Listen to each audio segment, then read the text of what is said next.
Honorable PF Commissioner and other dignity, हमारे दूसरे sessions के जो प्रेसिडेंट्स हैं, ये मीटिंग जखारा में अरेंज की है और इसमें बाकी सभी एसोसिएशंस को बुलाया गया है को पार्टनर, जिसमें आपने देखा कि ट्रेड के लोग भी हैं, एजुकेशन के लोग भी हैं और ट्रांसपोर्ट के भी हैं और जनरल ट्रेड के भी हैं। तो इसमें सर ऐसा है कि अभी तक यहाँ पे जो लेबर के रूल्स हैं या जो आज तक सिस्टम चल रहा था वो जेके स्टेट, वैसे तो ये एक लॉ है जो सेंट्रल लॉ है जी, यहाँ तक हमारे नॉलेज में है जी, लेकिन यहाँ पर जब हम बाहर सुनते थे तो वहाँ पर हमें लगता था कि दूसरा लॉ चल रहा था और कश्मीर में जैसे लग रहा था दूसरा लॉ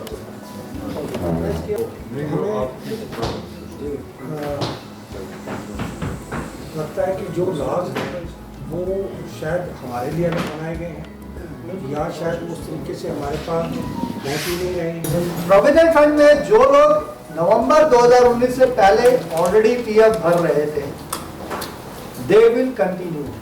जो एस्टैब्लिशमेंट एग्जिस्टेंस में आ गई थी नवंबर 2019 से पहले और उसके बाद 10 आदमी थे, they will continue, they will have to deposit provident fund. ठीक है, ये एक चीज है। वही नई एस्टैब्लिशमेंट बनती है तो वहां पे 20 विल कम। आज आपने कोई जनरेट ही आदमी पैदा है, then you need to have 20 all employees including, जैसे एक आदमी पानी की बॉटल, ये बॉटल बनाता है, सारे आदमी, भाई साहब ने कहा मेरे तो सर आउटसोर्स वो लड़के हैं, ये तो कॉन्ट्रैक्चुअल एम्प्लॉई हैं। मैंने ठीक है, फिर तुम गाड़ी पानी की बोतल किससे ट्रांसपोर्ट कराते हो आप? क्या वो यूनिट चल सकती है अगर वो गाड़ी का पानी ट्रांसपोर्ट हो नहीं हो? He has got an agreement with the party. बिना ट्रांसपोर्ट हुए ये पानी की बोतल का काम चलेगा क्या? तो इस तरीके से हम लोग देखते हैं वेदर दैट वर्क जो ट्रांसपोर्टर कर रहा है उसके लिए, क्या उसके बिना वो काम चल पाएगा? नहीं, लॉ में ये प्रॉब्लम, वो वर्कर भी काउंट होंगे उसको। तो उनको एडवाइस किया, ही सेड ओके, तो ब्रिंग ही करके आज जखारा की तरफ से मीटिंग जो हुई, इसमें regional provident fund commissioner Rizwanul हक आए थे। तो हमने स्कूल एसोसिएशन की तरफ से उनको बताया कि चूँकि फीस नहीं आ रही है और बाकायदा तौर पे स्कूल वाले प्रोविडेंट फंड नहीं भर रहे हैं, तो उसके जवाब में उन्होंने कहा कि चूँकि हालात ऐसे हैं, आपकी फ़ीस नहीं आ रही है या लॉकडाउन चल रहा है, तो आपको ये सारी चीज़ें अगर आप प्रूव करते हैं तो हम उसमें आपको रिलैक्सेशन दे देंगे, कोई आपको लेट फी या पेनल्टी इस पर नहीं आएगी। एक बात। दूसरी बात, हमने उनको बताया कि जो कश्मीर के हालात हैं 2019 के बाद से आज तक, चूँकि बहुत सारी स्कीमें हैं जिनका अभी तक हमें कोई फ़ायदा नहीं मिला, तो वो एक तो बाकायदा जो स्कीम्स हैं पीएफ के ताल्लुक से उन पे बात हुई। दूसरा, उनसे खासकर हमने उनको बताया कि जो जहाँ तक 100 एम्प्लॉयज़ का ताल्लुक है तो कुछ गवर्नमेंट ने उनको रिलैक्सेशन दी, लेकिन जिनके 100 से ज़्यादा हैं, क्योंकि हमारे कुछ स्कूल ऐसे हैं कि जिनके एम्प्लॉयज़ 100 से ज़्यादा हैं, तो उन्हें बताया कि चूँकि वो स्कीम ख़त्म हुई है, लेकिन हम देखेंगे कि और किस तरह से स्कूलों का बेनिफिट हो सकता है। मेन चीज़ आज ये प्रोविडेंट फंड के ताल्लुक से अवेयरनेस थी और उसमें जो स्कूलों को दिक्कत है, जो स्कूल जो है यहाँ पे प्रोविडेंट फंड टाइम से जमा नहीं कर पा रहे हैं क्योंकि इस वक्त लॉकडाउन है, फाइनेंशियल क्रंच है, तो इन इश्यूज़ पे आज हमारे स्कूल एसोसिएशन के दूसरे ज़िम्मेदार भी शामिल हुए। तो हम उसमें शुक्रिया अदा करते हैं, जखारा का भी हम शुक्रिया अदा करते हैं, प्रोविडेंट फंड कमिश्नर साहब जो यहाँ आए थे उनका भी, उन्होंने सारी बातें सुनी, कहा कि जो हमसे मत इसमें होगी हम उसमें करेंगे। इसमें कौन कौन से ऑर्गेनाइजेशन जो है, बहुत सारे ऑर्गेनाइजेशन थे, उनका हमें नाम बताइए। इसमें एक तो होटल एसोसिएशन थी, एक तो रेस्टोरेंट एसोसिएशन इसमें थी और उसके साथ एक दो और एसोसिएशन थी और हम लोग इसमें शामिल हैं।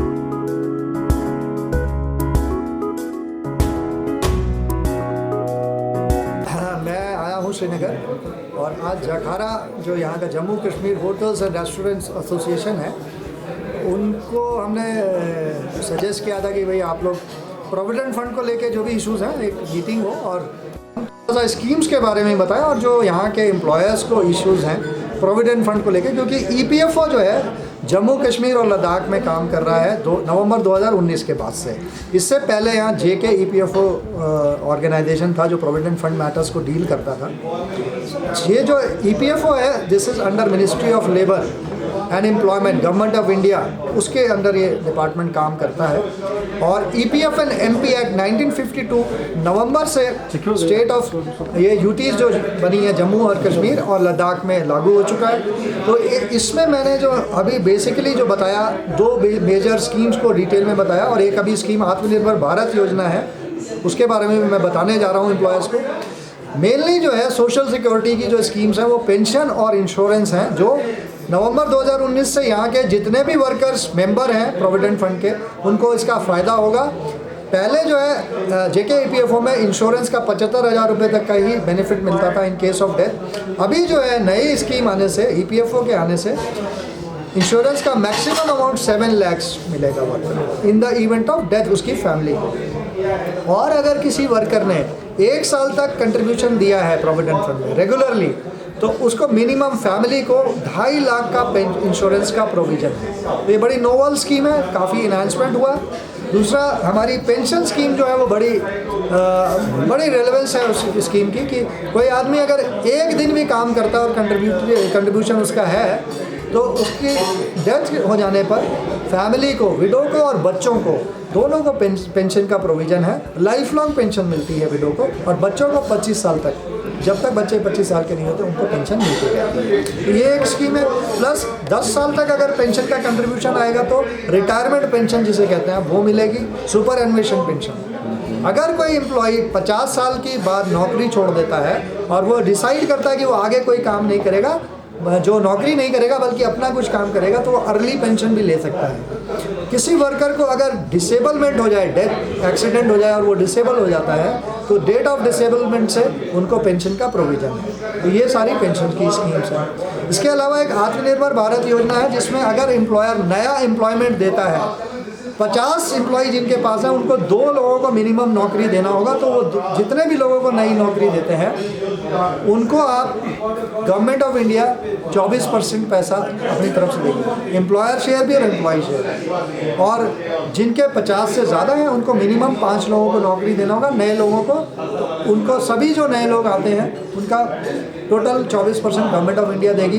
अगर कोई बड़ा इस्टेब्लिशमेंट जिसके 1000 से ज़्यादा एम्प्लॉई हैं वहाँ पे 12% एम्प्लॉय शेयर जो है वो गवर्नमेंट।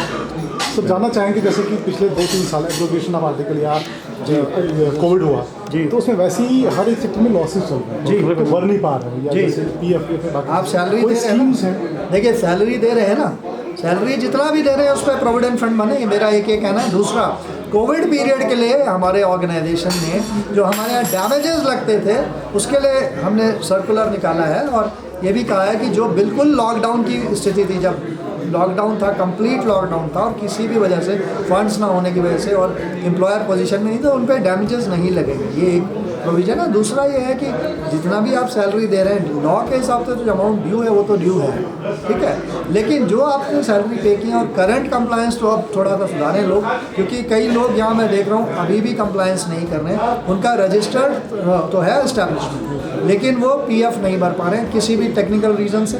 जो भी टेक्निकल इश्यूज़ हैं उसका हम सॉल्यूशन देंगे, गाइडेंस देंगे। हमने व्हाट्सएप नंबर दिया हुआ है जम्मू का 600-6567-049। इस नंबर पे हमसे डायरेक्ट अप्रोच कर सकते हैं। मेरे पीए के पास वो फ़ोन अभी भी है और वो उसको अटेंड कर रही हैं और मेरे पास ये बाद में रहता है, जब मैं जम्मू में रहता हूँ तो वो अपने पास रखता हूँ मैं फ़ोन। तो जो भी क्वेरीज हैं लोगों they can communicate. Thank you very much.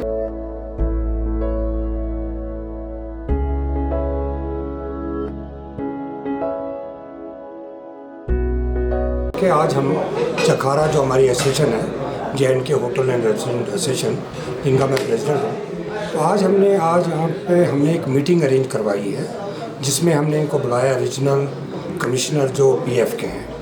तो इसमें इसके साथ साथ हमने अपने एसोसिएशन के अलावा यहाँ पर जो हमारे एजुकेशन चैम्बर है उनके मेंबर हैं और हमारे रॉक के जो होटल रेस्टोरेंट एसोसिएशन है उनके लोगों को भी बुलाया और डिफरेंट ट्रेड के लोग, जैसे आपने देखा।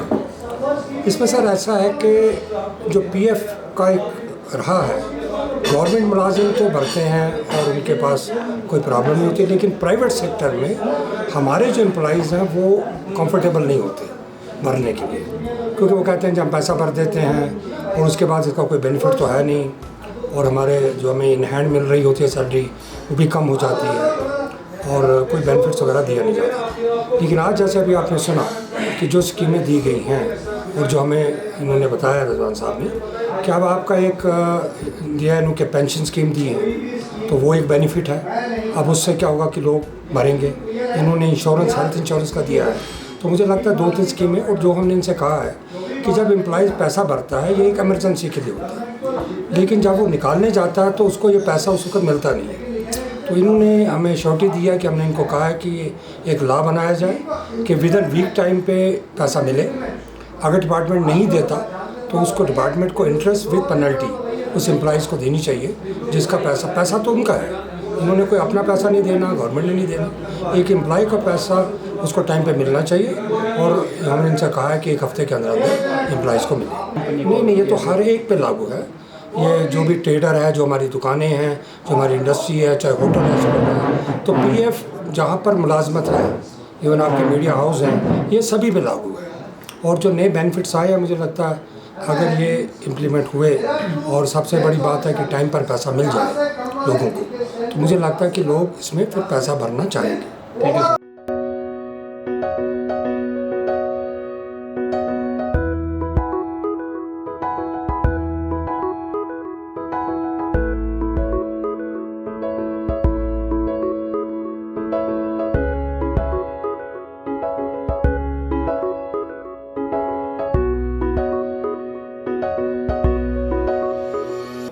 देखिए, आज जो ये ईपीएफ के बारे में यहाँ प्रोग्राम हो रहा है, तो इसमें हमें भी मदद किया गया था। हमने कुछ सजेशंस इनके सामने रखे। हमारी सबसे बड़ी अहम सजेशन जो इनके सामने हमने जो रखी वो ये थी कि इसकी कैंपेनिंग होनी चाहिए कि किस तरह क्या जो ईपीएफ भरने से क्या फ़ायदे हैं मुलाजिमों को, किस तरह वो पेंशनरी बेनिफिट्स ले सकते हैं, या बाकी जो इसमें इंश्योरेंस का भी एक बेनिफिट है वो किस तरह वो हासिल कर सकता है, इसके बारे में मैसिव कैंपेन चलती चाहिए। दूसरी बात जो हमने इसमें बात की वो है कि हमने कहा कि इनको कि यहाँ पर अगर किसी का ईपीएफ का जो विड्रॉल प्रोसेस है उसको और आसान बनाना चाहिए, क्योंकि यहाँ पर ईपीएफ बेसिकली इसलिए भरता है इंसान ताकि सोशल सिक्योरिटी मिले। फिर जब आपको ज़रूरत होगा तब पैसा अवेलेबल नहीं होगा, फिर उसका इसकी जो एसेंस है वो ख़त्म होती है। तो हमने ये सजेशन इनके सामने रखी कि ईपीएफ का जो है वो टाइमली विड्रॉल होना चाहिए। इवन हमने ये कहा कि अगर इसको भी पब्लिक सर्विस गारंटी एक्ट में लाया जाए, जहाँ पर एक लिमिटेड टाइम होता है सर्विस प्रोवाइड करने के लिए, वो प्रोविजन इसमें भी इंक्लूड होना, ये प्रोविजन इसमें भी इंक्लूड होना चाहिए। देखिए, सिस्टम इतना टफ बना हुआ है कि इंसान प्रेफर ही नहीं करता है इन चीज़ों में। दफ्तरी तलावत, ये दफ्तरी इसमें लवाज़िमात इतने ज़्यादा होते हैं, फिर उसमें डिलेज होते हैं। उस वजह से जो है हमने अक्सर देखा है ऑर्गेनाइजेशन जो है प्राइवेट ऑर्गेनाइजेशन हाउसेज है वो स्किप करते हैं। तो यही चीज़ें हमने इनके सामने रखी। अगर आप चाहते हैं कि लोग इसका फ़ायदा उठाएं, पहले कैंपेनिंग होनी चाहिए जिसमें आप अपने फ़ायदे बता सकते हैं, ईपीएफ भरने के क्या फ़ायदे हो सकते हैं। दूसरा, जो विड्रॉल सिस्टम होगा उसका आप टाइम पीरियड रख लीजिए, मिनिमम 2 और 3 डेज, क्योंकि सोशल सिक्योरिटी अमाउंट होगा। जब बंदे को ये टाइमली अवेलेबल नहीं होगा, इसका कोई फन है नहीं। वो बात भी हमने इनके सामने रखी कि हो सकता है कई सारे ऑर्गेनाइजेशन हैं वो अपने मुलाजिमों को ईपीएफ के फ़ायदे से आरास्ता नहीं कराते, तो उन्होंने बता दिया है, उसमें भी इनकी तरफ से प्रस्ताव मिला है। ये देयर आर प्रोविजंस कि उनको लाजमन उनको अपने आप को रजिस्टर कराना है, और हम पर फ़र्ज़ बनता है, हर एक चीज़ सरकार हमारे सामने नहीं रख सकती है। हमें फ़र्ज़ बनता है कि हम इनके पास जाकर इनसे डिटेल्स मांगें, अपनी सिक्योरिटी का ख्याल रखें, इनका काम है फैसिलिटेट कराना। लेकिन हमें देखना है कि हमारी सोशल सिक्योरिटी किस तरह रहेगी, हमारे पेंशनरी बेनिफिट्स कैसे रहेंगे, हमारा इंश्योरेंस कैसा रहेगा, उसके लिए हमें पहल करनी है।